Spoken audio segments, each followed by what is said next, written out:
Des boulangers en difficulté et un risque de voir le prix de la baguette s'envoler. À l'image, plus globalement, des prix à la consommation depuis un an environ, qui augmente.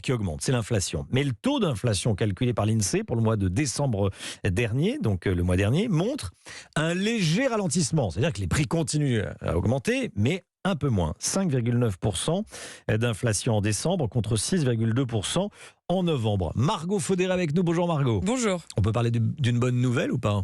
Alors, c'est plus une accalmie qu'un premier pas vers un retour à la normale. Ce ralentissement de l'inflation en décembre, il s'explique essentiellement par des prix de l'énergie un peu plus sages, mais qui restent quand même à des niveaux très élevés. On passe de 18,4% en novembre à 15,1% en décembre. Les prix continuent aussi d'augmenter fortement dans l'inflation, dans l'alimentation, plus 12,1% en décembre toujours.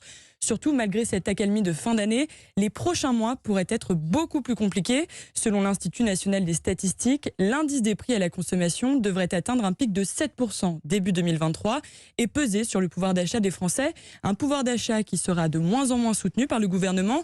La remise de 10 centimes sur les carburants, qui était ouverte jusqu'à maintenant à tous les Français, a par exemple été remplacée le 1er janvier par un chèque uniquement ciblé sur les ménages les plus modestes. Donc on n'a toujours pas connu le pic d'inflation.